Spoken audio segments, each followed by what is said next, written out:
Assalamualaikum warahmatullahi wabarakatuh. Alhamdulillah, nahmaduhu hamdal hamidin wa nashkuruhu syukra syakirin wa nusallimu ala abdihi wa rasulihi Muhammad kama sallallahu malaikati alaih. Pertama-tama puji dan syukur kehadirat Allah Subhanahu wa taala atas segala nikmatnya, juga salawat dan taslim besar Muhammad sallallahu alaihi wasallam senantiasa kita haturkan. Pada Selasa yang lalu saya sempat ada halangan, maka saya minta salah satu teman dekat saya, Ustadz Hussein, untuk datang. Dan kebetulan beliau memang pakar di ruqyah. Jadi sudah sekian tahun meruqyah orang-orang yang kena sihir dan jin. Secara tidak sengaja memang bahasan kita juga malam ini, dosa besar ke-41 ini membenarkan dukun dan ahli nujum. Saya tidak tahu apakah bahasan saya yang akan saya bahas sekarang ini sudah dijelaskan oleh beliau sebelumnya, tapi yang jelas kita tetap berharap pahala dari majelis ilmu, dan mudah-mudahan saja apa yang saya sampaikan ini bisa menambah wacana baru. Allah Azza wa Jal mengharamkan sihir dan semua yang berhubungan dengan interaksi bersama jin, apapun alasannya. Golongan jin memiliki dimensi waktu yang berbeda, serta mereka juga memiliki postur tubuh yang berbeda, umur yang berbeda, makanan yang berbeda, dan Nabi SAW tidak pernah mengizinkan satu orang pun dari sahabat untuk berinteraksi dengan para jin. Bahkan di dalam hadis yang sahih riwayat Bukhari, beliau berkata, waktu selesai sholat, tadi saya waktu sementara sholat, saya sedang digoda oleh syaitan, lalu saya menangkapnya.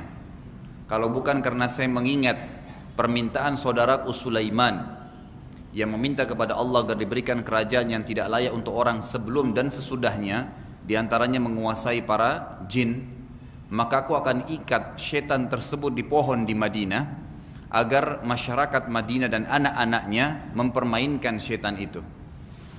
Ulama mengangkat hadis ini menjelaskan kepada kita Nabi SAW tidak mengizinkan umatnya untuk berinteraksi dengan jin.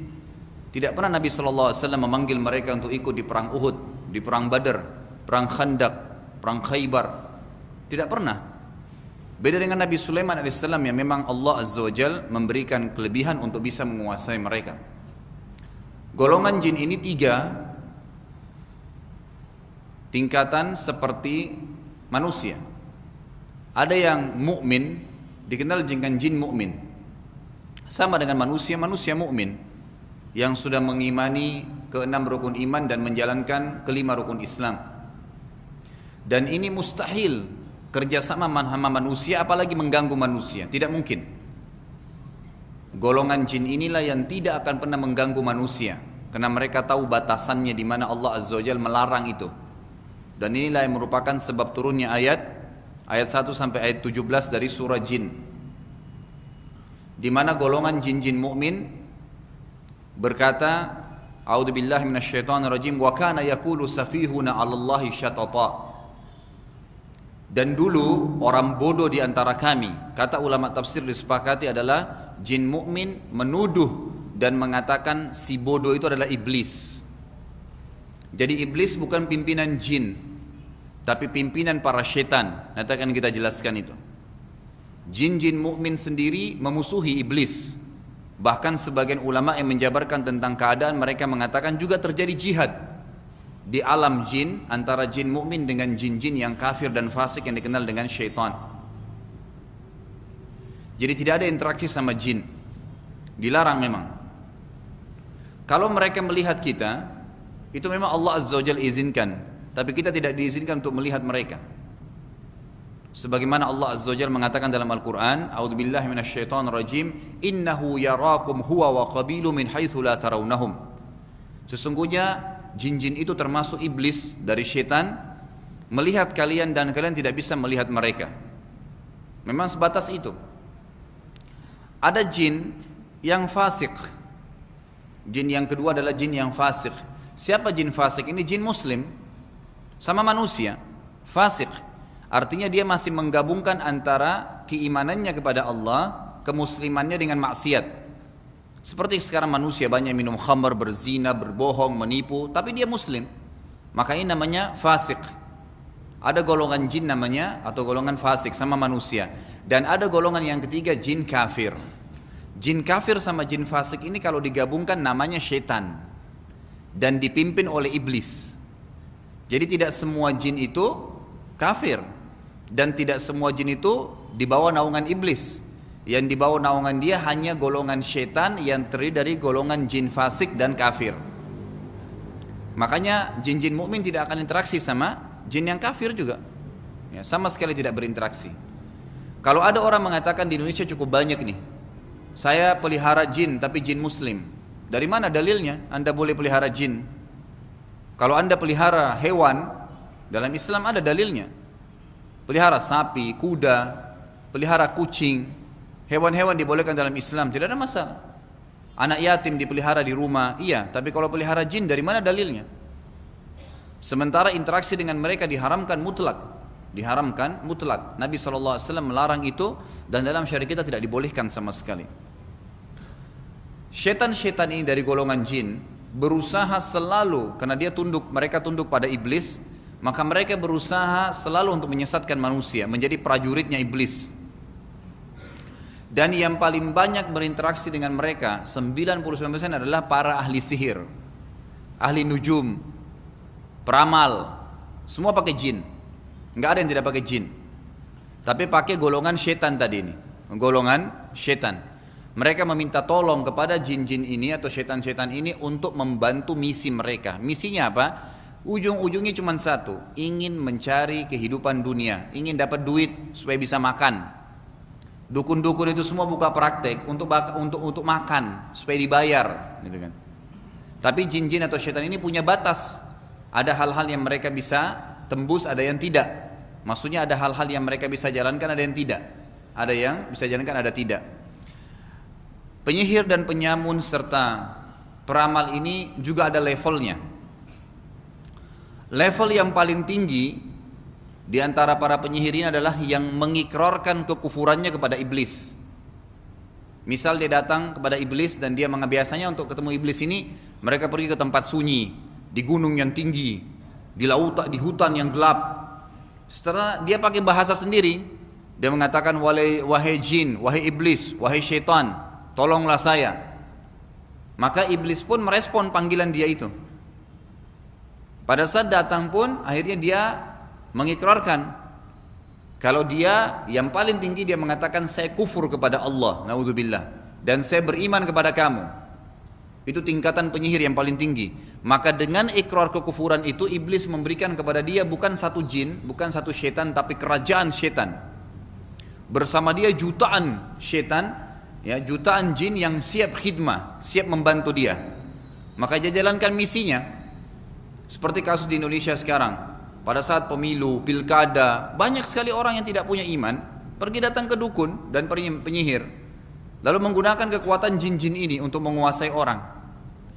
Berapa banyak orang-orang di Indonesia buka usaha di pasar-pasar, di mal-mal, buka usaha, rumah makan kah, toko baju kah, apa saja, pergi ke dukun cari pelaris. Semua ini jin, jimat. Tidak ada jimat yang tidak ada jinnya. Semua pasti ada jinnya. Karena jin ini nanti akan membantu misi dia.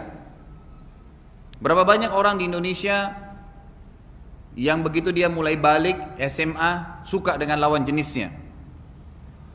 Jalan pintas pergi dukun, bawa fotonya. Dianggap dibahasakan supaya tidak serem, tidak dianggap salah, orang pintar. Ustadz lah, kiai, tapi ini dukun semua. Berkedok. Dibawalah lalu dibuat suka. Apa yang dilakukan? Dikasihlah dia jimat-jimat atau mantra-mantra yang dia baca, ya, baik ditaruh di minumannya orang tersebut atau di foto ini dimantra oleh si penyihir tadi. Kemudian nanti orang yang jadi target terpengaruh. Dari mana pengaruhnya? Jadi syaitan yang sudah dikirim ke sana.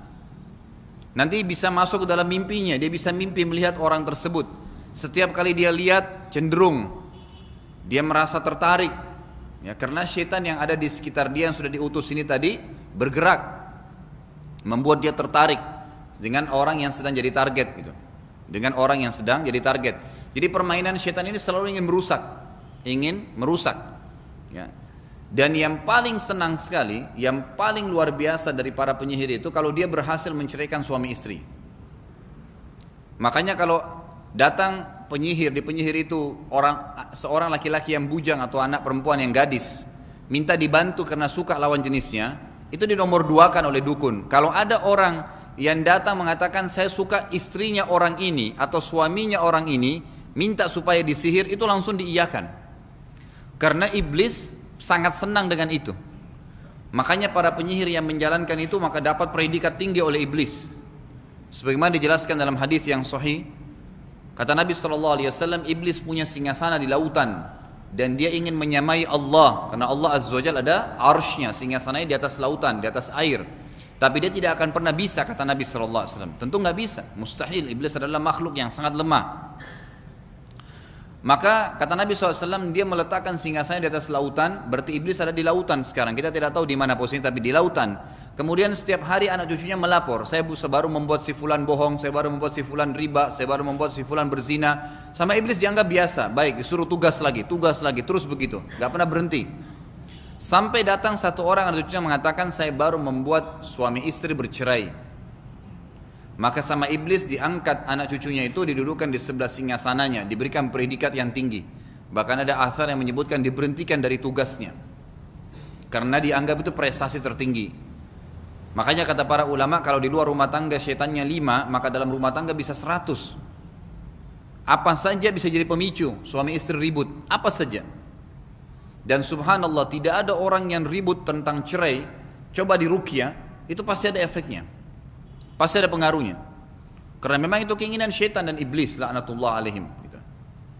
Baik, ini poin-poinnya. Selanjutnya adalah untuk lebih memperdalam bahasan, level kedua daripada penyihir ini, karena mereka yang paling banyak interaksi, adalah orang-orang yang tidak mengikrarkan secara langsung lisannya kepada iblis atau syaitan untuk kufur, tetapi dia mengikuti permintaan. Misal, sembelikan untuk saya seekor ayam,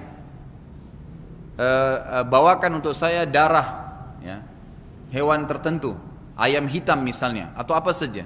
Kemudian dia mengiyakan. Bahkan sampai pada tingkat, ya, dia meminta agar adanya penghinaan terhadap Quran. Berapa banyak terbongkar, ya, di tempat-tempat penyihir pada saat mereka terbongkar dan akhirnya ya dibunuh oleh massa. Bahkan kalau di Saudi itu langsung dikisos, itu kan dipenggal lehernya oleh kerajaan Saudi kalau kedapatan penyihir. Itu banyak sekali Quran yang dirobek-robek, dihina-hina, kan gitu, diinjak-injak. Kalau dukunnya perempuan itu biasa ditaruh darah haidnya dan beragam macam, ya, syaratnya. Kalau dipenuhi maka berat ini juga sudah kufur, ya. Tapi tidak seperti level awal yang tadi sengaja mengikrarkan dengan lisannya. Kalau kita syahadat, asyhadu an la ilaha illallah, dia syahadat tentang iblis sebagai Tuhannya. Yang kedua ini tidak memenuhi kebutuhan tapi kufur juga. Maka ini pun dibantu oleh iblis dan syaitan, selama dia masih memenuhi syarat yang diberikan tadi. Level yang ketiga adalah orang yang cuma belajar biasa. Dia berguru, belajar. Lalu guru-gurunya dari para penyihir yang lain memberikan mantra-mantra, sedikit mantra. Dia tidak interaksi langsung dengan syaitan-syaitan, dia cuma interaksi dengan gurunya saja dari manusia, yang gurunya ini yang membantu dia untuk memberikan sihir tersebut. Semua jenis mantra yang disebutkan oleh dukun itu dikarang. Seperti kalimat simsalabim, dari mana itu? Itu kalimat ngawur, nggak ada artinya. Kalau antum misalnya mengucapkan kalimat apa saja, diniatkan untuk jadi sihir, maka bisa jadi sihir. Apa saja. Kalau kita sudah niat, misalnya mengucapkan kalimat apa saja, ada lawan jenis lewat, lalu kita niatkan ini kalimat supaya dia tertarik dengan saya, maka syaitan yang ada di sekitar kita akan menunggangi keadaan itu, dan akhirnya menjadikan itu sebagai alat sihir. Bahkan yang luar biasanya tidak disangka oleh banyak orang, Al-Quran itu bisa digunakan sebagai alat sihir selama dirusak. Misal ditambah satu huruf, dihapus satu huruf, ditambah bahasa daerah, ditambah nama. Karena kalau kita hapus sehuruf saja dari Al-Quran sudah bukan Al-Quran lagi. Atau kita tambah satu huruf saja, apalagi kalau satu kalimat, apalagi kalau nama, apalagi kalau bahasa daerah, sudah selesai, nggak berfungsi lagi sebagai Al-Quran. Kalau dia dibaca per hurufnya benar, maka secara otomatis akan tergunakan sebagai mukjizat dari Allah Azza wa Jalla. Baik, ini level-level para penyihir. Semua penyihir kufur, semua penyihir kafir. Tidak ada yang tidak kafir kepada Allah Azza wa Jalla, karena perbuatan mereka ini sudah kufur. Perbuatan mereka sudah kufur. Jumhur ulama sepakat mengatakan semua penyihir, baik dia baru belajar atau dia sudah mahir, tetap dikatakan kafir. Dan kalau dia taubat harus mengulangi 2 kalimat syahadatnya. Karena dia sudah berbuat perbuatan musyrik. Dia sudah minta tolong ya kepada makhluk yang merupakan hak-hak ilahiyah, hak-hak ilahiyah. Di antara hal-hal yang biasa dilakukan adalah memberikan jimat. Pernah terjadi di majelis Syekh Utsaimin rahimahullah di Saudi. Datanglah seseorang menggunakan kain yang dijahit-jahit, jimat ditaruh di badannya. Dia jalan sama temannya, kebetulan dia datang ke Saudi. Kemudian masuk ke ruangan Syekh Utsaimin ini, lalu temannya bilang, "Syekh, ini teman saya pakai jimat." Syekhnya mengatakan, "Baik, kita berhentikan dulu pengajian." Saya tanya, "Benarkah?" Orang itu bilang, "Benar." "Untuk apa kau pakai jimat?" "Kebal, Syekh. Saya kalau ditusuk gak mempan. Saya kalau dibacot, ya, berusaha diserang, itu gak bisa." Lalu kata syekhnya, "Gara-gara jimat itu?" Dia bilang, "Iya." "Baik," kata syekh, "saya ingin tantang kamu. Apa kau tahu apa isinya jimat itu?" Dia bilang, "Tidak." "Saya ingin jelaskan kepada kamu, pasti penyihirmu mengatakan jangan dibuka. Benar nggak?" "Benar." "Baik, pasti kau diberikan syarat nggak boleh ibadah banyak. Kalau kau bisa tinggalkan ibadah maka bagus. Benar nggak?" "Benar." "Baik, saya ingin tantang kamu. Jimat yang kamu sedang pakai itu saya jamin kalau dibuka kainnya pasti sesuatu dalamnya yang kau tidak senang. Dan itu sengaja dijahit, syaratnya kamu nggak bisa buka. Benar nggak?" "Benar." "Baik, bagaimana kalau kita buka sekarang?" "Oh, saya nggak bisa karena itu syaratnya." "Itulah makanya saya jamin kau tidak terjadi apa-apa. Coba kita buka." Ternyata sepakat, dibukalah. Kain demi kain dijahit, dibuka. Kain pertama ada kain dalamnya lagi, ada kain dalamnya lagi, sampai 4-5 kain, dan di dalamnya ternyata cuma kecil sekali. Setelah dilihat ternyata kotoran kerbau yang sudah kering. Kenapa ini? Ini ternyata bau favorit yang disuka oleh jin yang sedang diutus oleh penyihir. Selama itu ada di badannya dan sudah dimantrain oleh penyihir, ditiupin mantra-mantra yang disuka atau dikasih syarat oleh setan tersebut, maka dia akan selalu tempel di badannya orang ini. Sama dengan orang pawang hujan. Semua itu penyihir. Makanya hujan itu cuma tidak kena di tempat yang sedang dia tutup. Ditutup oleh jin-jinnya, di rumah yang mau buat acara misalnya, gitu kan. Ini pernah saya bahas di Trans TV waktu itu, dan didatangkan cuplikan bagaimana pawang hujan mempraktekkan itu. Dia taruh beberapa batu-batu di belakang rumahnya orang tersebut, kembang lah, apalah, air lah. Kemudian dia kasih syarat-syarat tertentu kepada tuan rumahnya. Penampilannya pakai baca salawat, penampilannya pakai baca ayat Al-Quran. Tapi ayat Quran jelas suaranya pada saat pertama baca 3 ayat pertama, setelah itu hilang suaranya, nggak tahu dia baca apa setelah itu. Ditambah huruf, ditambah nama, ditambah segala, akhirnya tidak berfungsi sebagai Al-Quran lagi. Kemudian tidak kena hujan sekitar rumah itu saja. Tapi kapan satu syaratnya saya dilanggar, jinnya akan pergi, gitu kan? Kalau penyihir-penyihir ini merasa perlu ambil duit lagi dari orang yang sudah tadi datang kepada dia, karena begitu kita minta syarat, minta sesuatu, dia kasih syarat. Kalau kita tidak mampu, kadang-kadang kalau jahat sekali penyihirnya, maka dia menunggangi orang ini dengan cara misalnya mengatakan, "Coba kamu datangkan untuk saya 3 ekor ayam hitam yang di lehernya ada 3 bulu putih," misalnya. Sengaja yang susah. Orang ini lalu tidak bisa. Atau datangkan kepada saya telur kadal yang berwarna hijau. Misalnya telur kadal itu warna putih. Sulit untuk didatangkan. Nanti dia bilang, "Kalau kau tidak bisa, saya akan datangkan. Dan apa yang kau inginkan terpenuhi. Kau mau jadi pejabat bisa, kau mau jadi kaya bisa, kau mau jadi ini bisa, dan seterusnya." Maka yang terjadi adalah orang ini nggak bisa dibayarlah mahal, sekian juta. Bahkan itu sudah tarifnya sudah sampai ratusan juta. Ada penyihir yang sampai miliaran. Begitu orang mau menjabat, langsung dia katakan, "Taruh 1 miliar, saya akan pastikan kamu akan dipilih." Baik, pertanyaan kecil, bagaimana caranya bisa berhasil dia memberikan dukungan kepada orang yang mau jadi mendapatkan jabatan, mau menikah misalnya? Ya pengaruh. Jin-jin ini bisa mempengaruhi orang-orang yang lemah fisiknya, terutama mentalnya, ya, maksudnya secara rohaninya itu lemah. Apalagi kalau orang tidak sholat, tidak apa. Bukankah Anda lihat sekarang di acara televisi ini banyak acara yang menepuk, hipnotis orang. Sekarang kan dukunya sudah keren-keren ya. Sudah tidak seperti dulu lagi pakai patung tengkorak, jenggotnya panjang, rambutnya panjang, menakutkan. Tidak. Sekarang sudah dianggap orang-orang yang keren. Ya, penampilannya juga dikemas demikian rupa dengan media sehingga seakan-akan bukan sihir. Sihir semua itu. Dari mana orang ditepuk kemudian dia tidur, kemudian dia bisa disuruh semaunya saja? Sihir, itu bagian daripada sihir. Dan saya selalu larang jemaah saya untuk nonton masalah ini, tidak boleh nonton masalah itu. Itu adalah sihir, memberikan dukungan, ya tidak boleh. Makanya kalau dia lihat ada orang yang secara rohania bagus, hadir, pasti dia bilang ini nggak bisa, ganti orang lain. Karena orang itu ibadahnya bagus, ada paling tidak ada ibadah yang dia lakukan gitu. Cuma dia kebetulan ada dalam situ. Kalau ibadahnya lemah, pasti kena, gitu kan? Otomatis gitu. Dan subhanallah, sekali saja antum pernah dihipnotis atau pernah disihir atau apa saja, itu berarti sudah ada jin di badan kita. Baik. Kalau ada orang kena sihir, disihir oleh seseorang, yang sering terjadi subhanallah, istri yang tidak paham agama sihir suaminya supaya suaminya suka. Suami ingin cinta sama istrinya supaya istrinya tambah cinta, disihir istrinya. Dia nggak sadar kalau itu perbuatan kufur, gitu kan? Sebenarnya dengan dia menjalankan kewajiban dari Allah SWT, menjadi suami yang baik, menjadi istri yang baik, menjalankan apa yang Allah perintahkan, maka akan sakinah rumah tangganya. Masalahnya tidak dia mau ingin jalan pintas. Mertua menyihir anak mantunya, anak mantu menyihir mertuanya, gitu kan? Kemudian teman dengan temannya, bawahan dengan atasan, atasan dengan bawahan, semua ini haram, tidak boleh, gitu kan?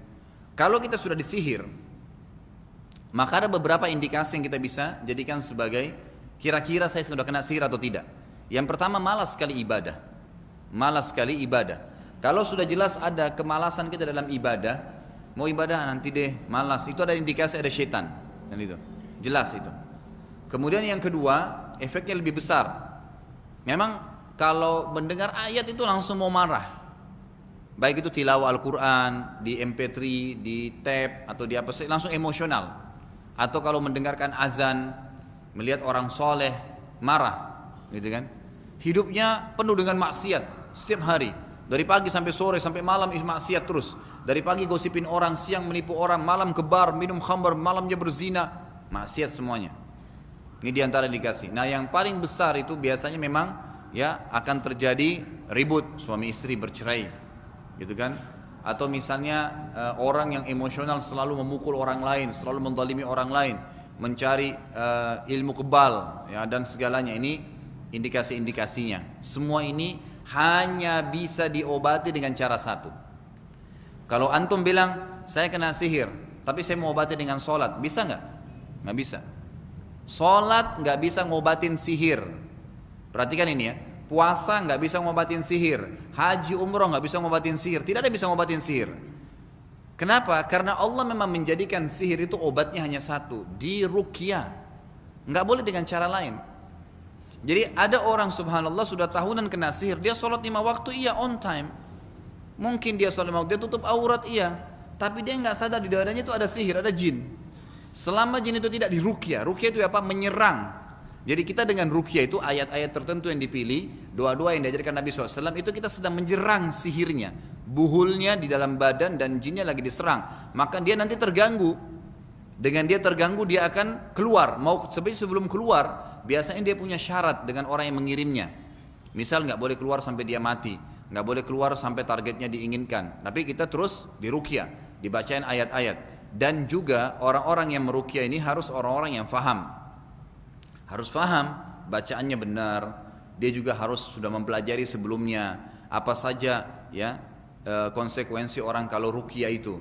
Karena kalau kita ruqyah kita nggak faham, bisa saja nanti kalau penyihirnya ya merasa mengetahui misalnya kita ini orang yang lemah, bisa disihir juga, kan gitu. Banyak orang seperti itu. Akhirnya dia juga kena sihir. Maka dia juga harus mempelajari itu. Bagaimana dia tahu membentengi dirinya dengan zikir pagi sore, ya. Kemudian memang selalu membaca ayat Al-Quran. Dia menjauhkan diri dari kemaksiatan supaya ada tameng-tameng. Dia nggak bisa membuat penyihir atau sihir itu masuk ke badannya. Kalau enggak maka berbahaya buat dia, kan gitu. Jadi peruqyah itu berpengaruh. Makin tinggi level ibadah seseorang, makin berefek sekali ruqyahnya. Jadi Imam Ahmad rahimahullah itu pernah ya di zaman beliau jadi imam, sudah jadi ulama, kemudian beliau lagi ngajar hadis. Ada orang yang datang lari-lari mengatakan, wahai imam, ada orang yang kena sihir, kerasukan jin. Imam Ahmad mengatakan, saya lagi ngajar, tapi ambillah sendal saya. Ada sendalnya Imam Ahmad, itu selalu dipakai wudu, nggak dipakai lain. Imam Ahmad kalau wudu pakai sendal itu, nggak pernah dipakai ke dalam WC, azakumullah, nggak pernah dipakai mandi, cuman wudu pakai sendal itu. Jadi selama mulai beliau balik sampai beliau mengajar itu sudah tua, sendalnya dipakai untuk wudu saja. Beliau bilang, ambil sendal saya ini, bawa ke orang tersebut dan ketuk di atas kepalanya sambil mengatakan, wahai syaitan, keluarlah, kalau tidak Ahmad akan datang. Dibawalah sendal itu oleh orang ini, kemudian diketuk di atas kepalanya orang ini, lalu berkata, hai syaitan, keluarlah, kalau tidak Imam Ahmad akan datang. Tiba-tiba orang itu sadar, hilang, lari jinnya, ya kan? Dengan sendalnya Imam Ahmad, gitu kan. Loh, ini bukan berarti kita bisa pakai sendal kita sembarangan ketuk di atas kepala orang, gitu kan. Saya dah katakan tadi ini karena lihat bagaimana level ibadah Imam Ahmad ini, menghafal jutaan hadis. Dan memang setiap hari dari pagi bangun tidur sampai tutup mata lagi itu ibadah terus. Imam Ahmad ini luar biasa gitu. Jutaan hadis, kita tahu musnadnya itu ada 23 jilid atau 25 jilid. Musnad Imam Ahmad itu ada jutaan, ribuan hadis dalamnya. Setelah Imam Ahmad meninggal, ada orang kerasukan lagi. Kemudian orang yang tadi waktu Imam Ahmad hidup pakai sendalnya, ingat, oh ternyata ada sendal Imam Ahmad dulu, didatangi. Diambil sendal lalu diketuk lagi di atas kepalanya orang yang kena jin itu, lalu mengatakan, kalau kau tidak keluar Imam Ahmad akan datang. Jinnya nyaut, Imam Ahmad sudah mati.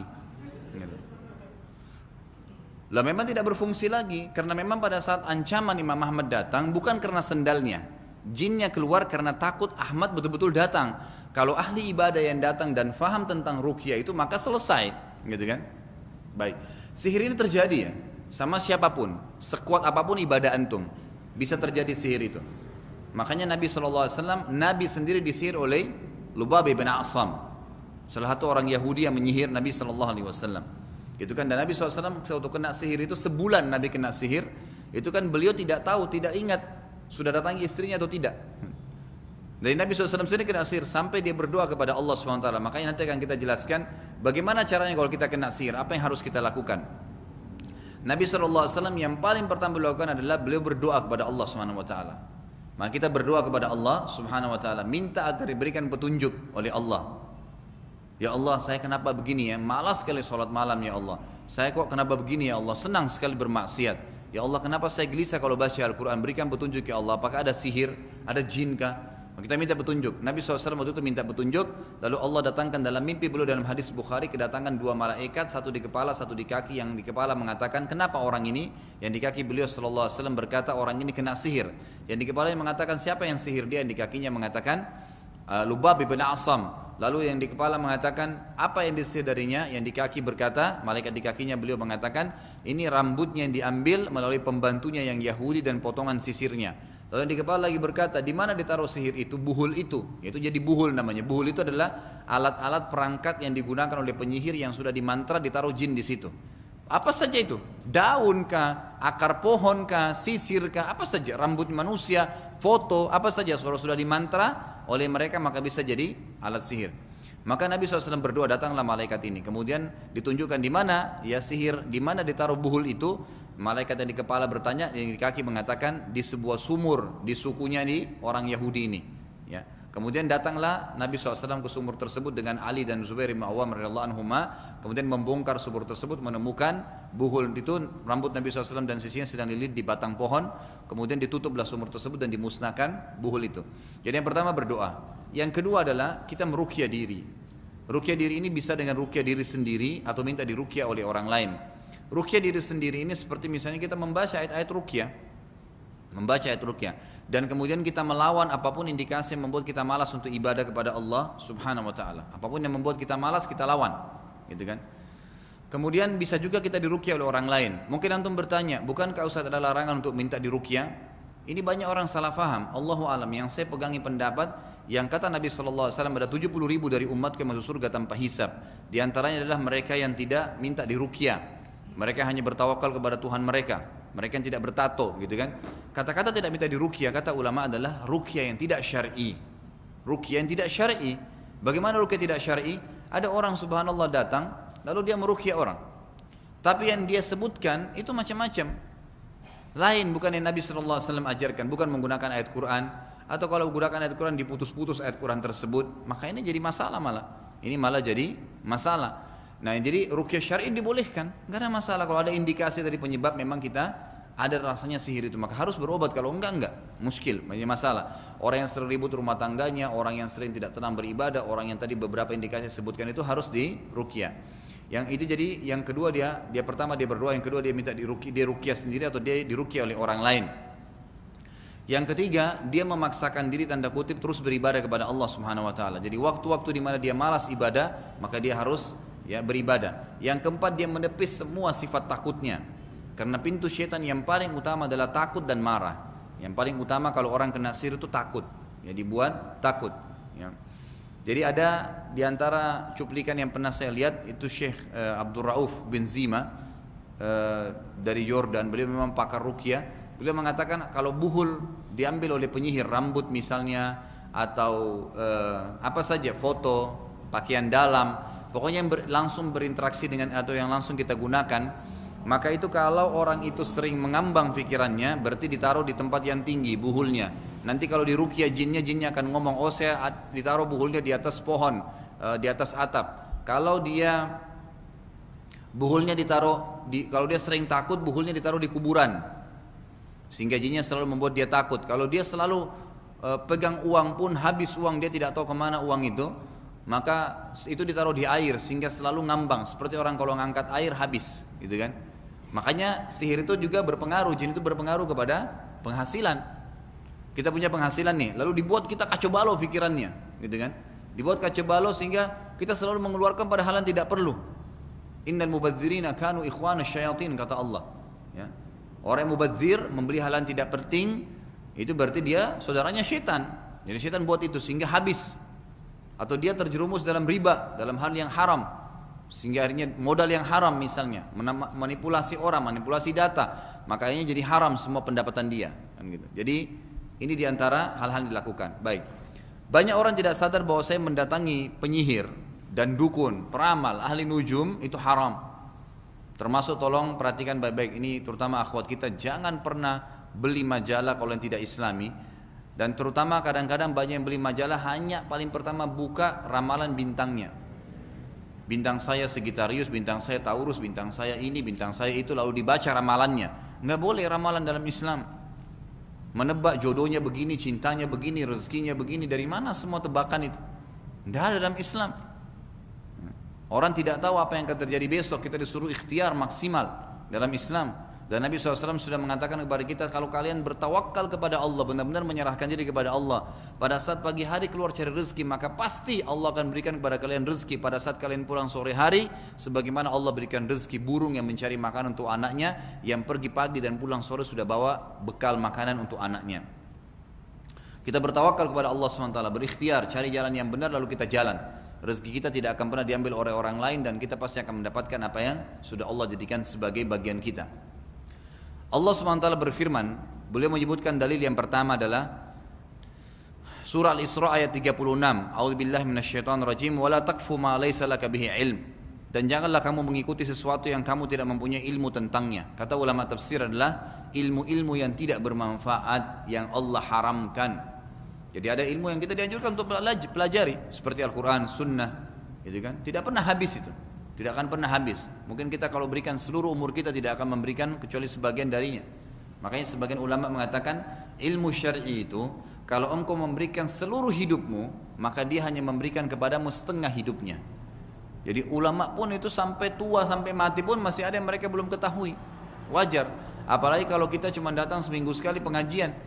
Ya, tiap hari Imam Nawawi itu rahimahullah mempelajari kitab, satu hari 7 kitab di 7 syekh. Satu hari 7 kitab di 7 guru.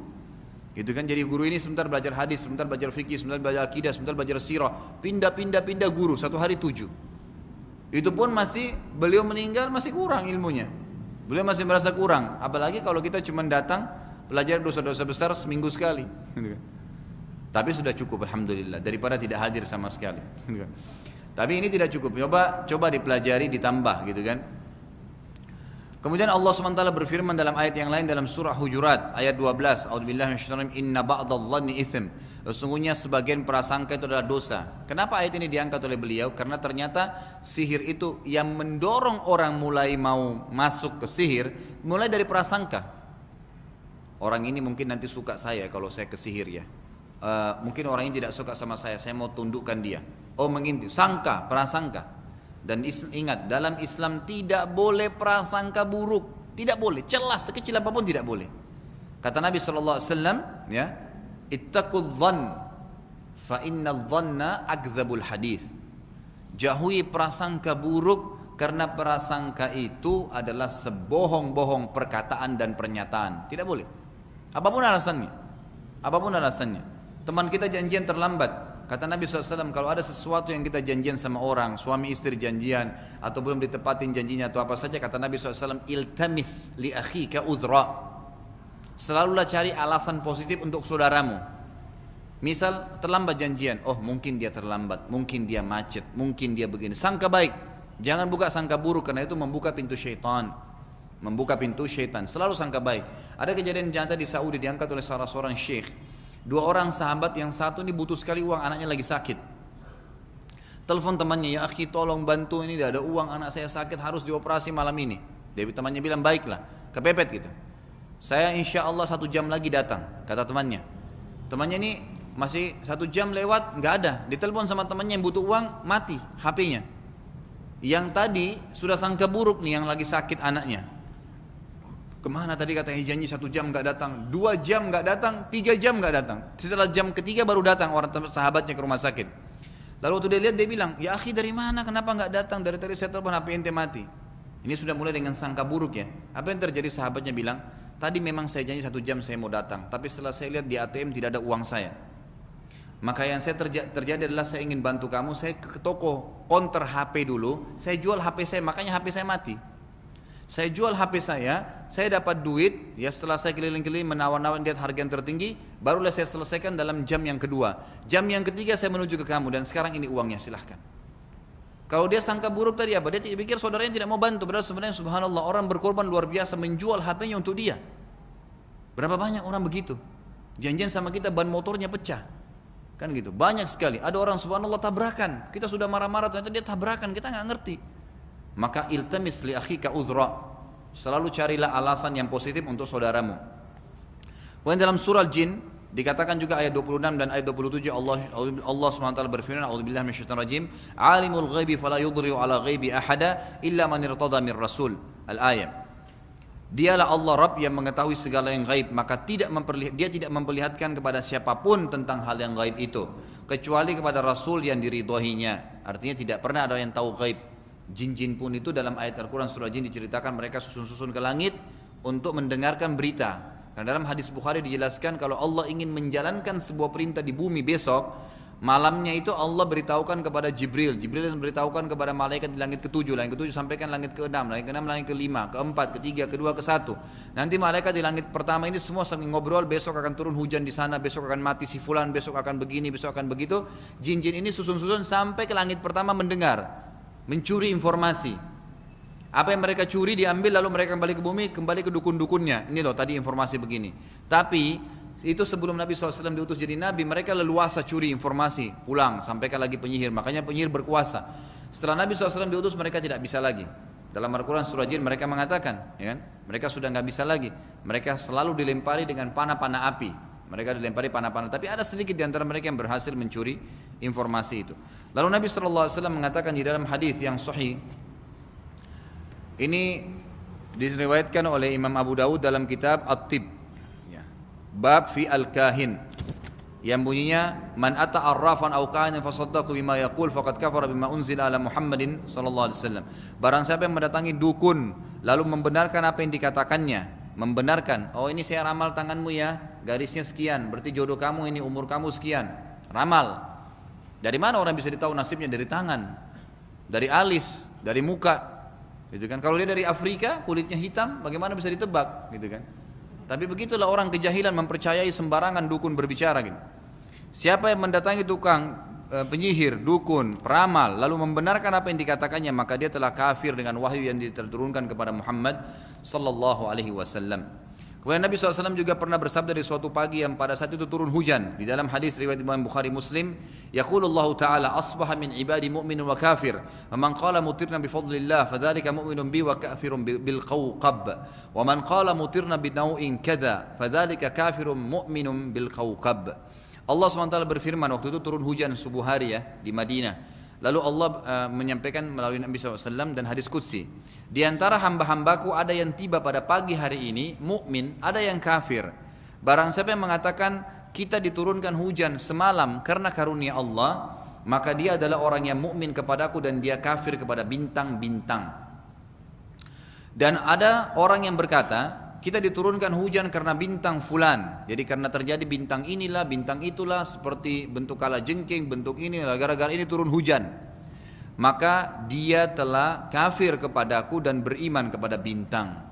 Artinya memang turun karena Allah Azza wa Jalla, nggak ada hubungannya, gitu kan?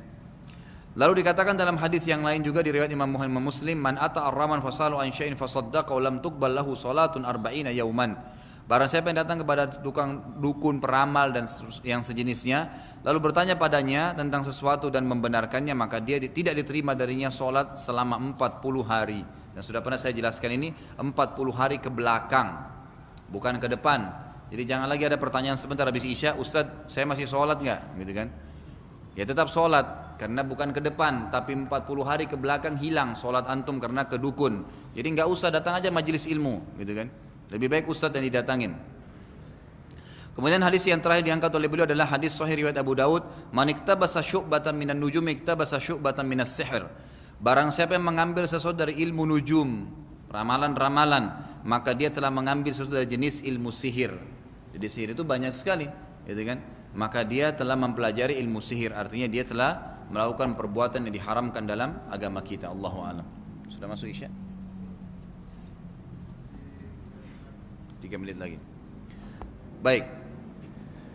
Di antara hal-hal yang harus diperhatikan juga berhubungan dengan masalah sihir. Banyak sekali orang yang sering menerima kertas-kertas. Kertas itu tulisan bahasa Arab. Ini semua hati-hati. Al-Quran saja kalau ditulis dengan benar lalu ditempel di dinding rumah, tetap tidak bisa mengusir syaitan. Misal ada orang punya ayat kursi 10 kali 10 meter dipasang di dindingnya, bukan lagi lukisan kecil, besar, satu dinding semuanya. Apakah bisa mengusir syaitan? Jawabannya tidak. Syaitan tetap bisa bertengker di situ. Kapan syaitannya lari? Kalau dibaca. Ini sekaligus membantah ada orang yang sering bawa Quran kecil dijadikan sebagai jimat. Saya sering mengatakan, dari mana Anda tahu itu Quran? Bisa baca nggak? Pakai kaca pembesar aja belum tentu bisa kita baca, gitu kan? Nggak tahu benar nggak tulisannya itu. Banyak sekali tersebar dijadikan sebagai jimat. Itu nggak benar. Dari mana? Nabi SAW tidak pernah menggantungkan ayat Quran yang tertulis di kulit unta itu di perut beliau misalnya, di badan beliau untuk memberikan kekebalan waktu perang Uhud, perang Badar. Nggak ada. Sahabat kalau mati ya mati syahid, selesai. Nggak ada namanya ilmu kebal, gitu kan? Dan subhanallah pengalaman teman-teman yang biasa ruqyah, yang sudah pernah belajar ilmu-ilmu kebal itu pasti ada jinnya. Di ruqyah pasti ada jinnya. Dia teriaklah, dia muntahlah, gitu kan? Banyak sekali terjadi masalah itu. Maka jauhi masalah ini. Di Indonesia ini terlalu gampang, ini mempelajari ilmu tenaga dalam. Tidak perlu tenaga dalam, akhi. Untuk apa tenaga dalam? Mau pukul orang dari jauh. Kalau ada Nabi SAW sudah lakukan. Nggak usah kutus pasukan. Tenaga dalam itu kan enak. Dari jarak jauh 100 meter pukul orang jatuh semua. Nggak usah kita perang bacot-bacotan Allahu Akbar takbir, untuk apa? Dalam Islam bukan begitu. Menguasai teknik perang iya, silahkan. Tapi yang alami, ya kan gitu, yang diperintahkan dalam agama. Maka harus dijauhi ini.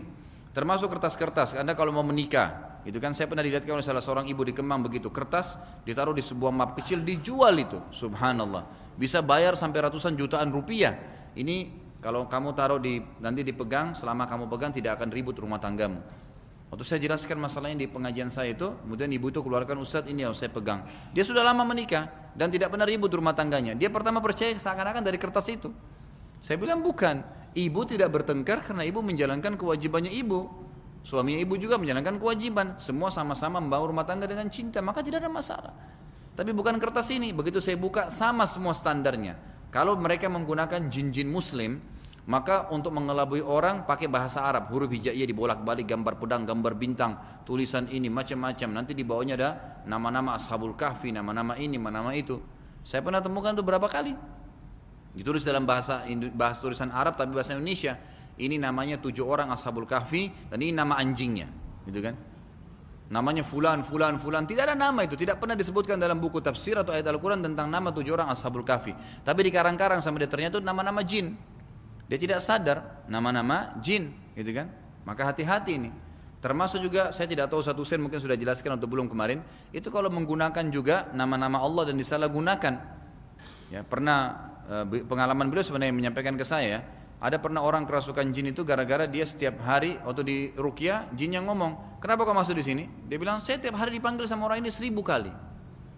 Terus Ustaz bilang kok bisa? Kenapa kok bisa? Apa yang dipanggil? Dia bilang ini orang selalu bilang tiap hari 1000 kali ya Jabbar. Jabbar itu kan namanya Allah ya. Tapi membaca 1000 kali tidak pernah Nabi perintahkan. Maka tidak sampai kepada Allah karena tidak mengikuti syaratnya Allah. Ternyata jin ini bernama Abdul Jabbar. Dia dipanggil tiap hari 1000 kali dia datang, gitu kan? Nah, itu diantaranya banyak sekali. Jadi kalau jin itu kadang-kadang juga suka mengikuti arusnya orang ya. Kalau orang itu suka ibadah maka dia masuk ke arus ibadah itu sendiri. Maka ini hal-hal yang mesti diperhatikan. Dan insya Allah sebentar kita lanjutkan seperti biasa pertanyaan setelah sholat isya. Subhanakallahumma bihamdika asyhadu an la ilaha illa anta astaghfiruka wa atubu ilaik. Wassalamualaikum warahmatullahi wabarakatuh.